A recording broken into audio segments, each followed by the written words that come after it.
ही मजबूत स्तंभ के रूप में सऊदी अरब ने एक महत्वपूर्ण भूमिका निभाई है और भारत के G20 का समर्थन किया। अरब अमीरात के राष्ट्रपति शेख मोहम्मद बिन जायद अल नहयान का स्वागत करते हुए G20 में कोई महिलाओं के मुद्दे पर विमर्श का। नरेंद्र मोदी ने बेसिकली अपने ताल्लुकात जो है वो मुस्लिम वर्ल्ड से बहुत अच्छे इस्तवार कर लिए हैं, बहुत अच्छे ताल्लुकात उन्होंने बना लिए हैं। एक तरफ वो मोहम्मद बिन जायद, मोहम्मद बिन सलमान, प्रेसिडेंट सीसी और प्रेसिडेंट एर्दोआन के साथ भी उनके कोई इतने बुरे ताल्लुकात नहीं हैं। सारे कॉन्टैक्ट, सारे ताल्लुकात इनके भारतीय रियासत के साथ, डोवल के साथ, मोदी के साथ, हिंदुत्व के साथ साबित हो चुके हैं।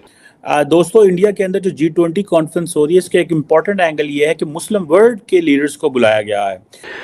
जो चीज अब समझने की है पाकिस्तानी रियासत के लिए, इसमें कोई शुबे की बात नहीं है कि अल्लाह ने गज़वा हिंद की सआदत पाकिस्तान आर्मी, पाक फौज और पाकिस्तानी कौम के नसीब में रखी है। सऊदीज ये समझते हैं कि इंडिया के करीब होना चाहिए क्योंकि अमारातीज बड़े करीब हैं।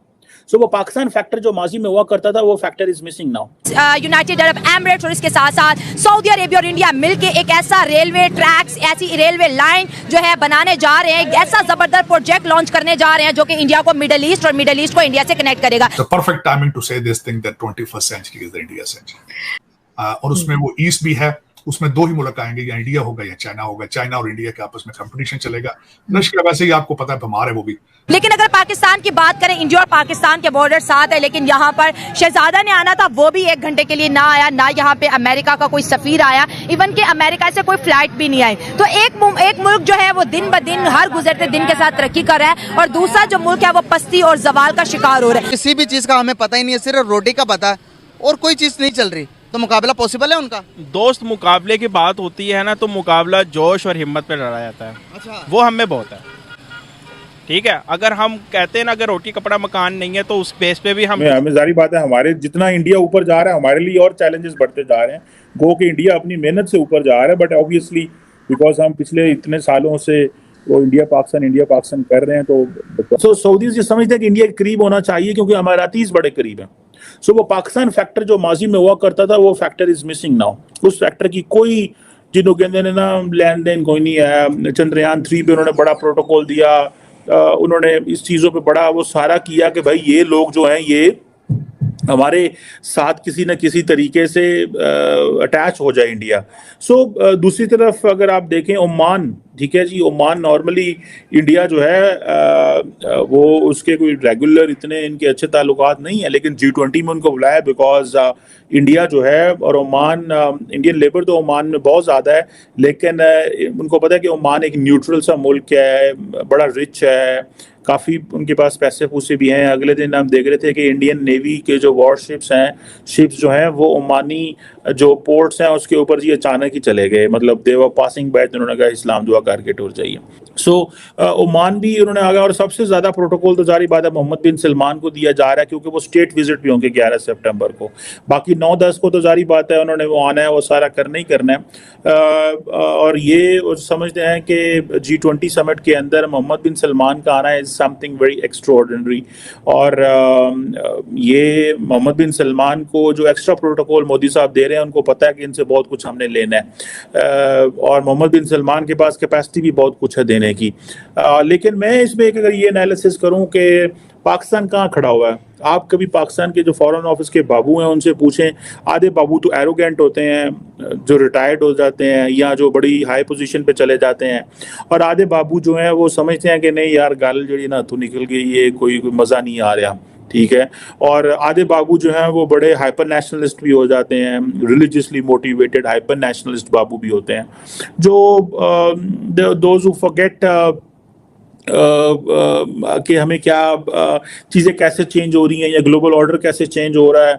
मेरा तो ये बिलीव है in Pakistan the moment someone turns above 50 not 50-55 के करीब पहुंच जाता है ना, तो उसके अंदर एक वो आ जाता है कि उसे पता है मैं मर जाना है यार, मैं कोई ऐसे फैसले करूं, ऐसी चीज़ें करूं कि मैं जो ना कल को मेरी कब्र ठंडी रहे और वो चीज़ें हों। तो वो जो इस्लामाइजेशन है that is in the hearts and minds and in every decision making in Pakistani के वो अंदर मौजूद हैं। अब देखना ये है कि पाकिस्तान के पास क्या ऑप्शन है। सऊदीज हम उनके पास जा रहे हैं, not for Kashmir, not for India. हम कह रहे हैं ਪਾਇਨ ਸਾਡੇ ਕੋਲੋਂ ਜਿਹੜਾ ਨਾ 25 अरब डॉलर ਦਿਓ तो साड़ी इकोनॉमी बचा लो।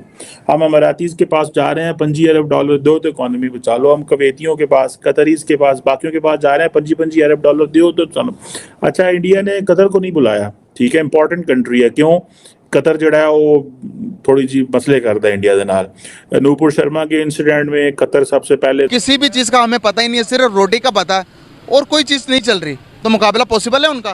दोस्त मुकाबले की बात होती है ना, तो मुकाबला जोश और हिम्मत पे लड़ा जाता है। अच्छा, वो हमें बहुत है, ठीक है। अगर हम कहते हैं ना, अगर रोटी कपड़ा मकान नहीं है तो उस बेस पे भी हम जोश से लड़ जाएंगे। कैसे लड़ोगे?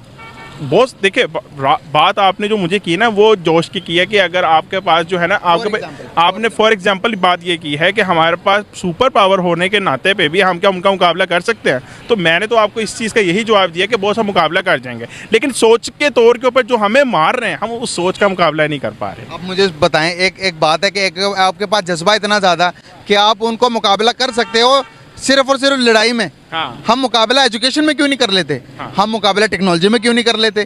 फैक्ट है ना, हम अपनी सोच को, हम थिंकिंग को लड़ाई झगड़े से, अब पहले ही पाकिस्तान को कहा जाता है कि टेररिस्ट स्टेट है यहाँ पर, इस वजह से कि हमारी सिर्फ और सिर्फ लड़ाई झगड़ों में भी हमें फंसाया गया। नहीं भाई, हमें टेक्नोलॉजी की तरफ जाना, हमें एजुकेशन में डेवलपमेंट करनी है, दुनिया हमारी मिसाल दे। ऐसा हो सकता है पॉसिबल? उस पॉसिबल होने के लिए कुछ भी हो सकता है। आपने मेरे सवाल का खुद ही जवाब दे दिया कि हम टेक्नोलॉजी के और सोच के तौर जो है ना, एक जीती जाती साजिश का शिकार हो रहे हैं, ठीक है। जब तक हम साथ बैठ के इन सब चीज़ों को पसे पुश नहीं डाल सकते, हम आगे नहीं बढ़ सकते। और जज्बे की भी बात की आपने कि हम में बड़ा जज्बा है, क्या किस चीज़ का जज्बा? देखिए, जज्बा बहुत, देखिए हमारी जो है ना, जज्बा जो आता है ना, हमारे ईमान से आता है।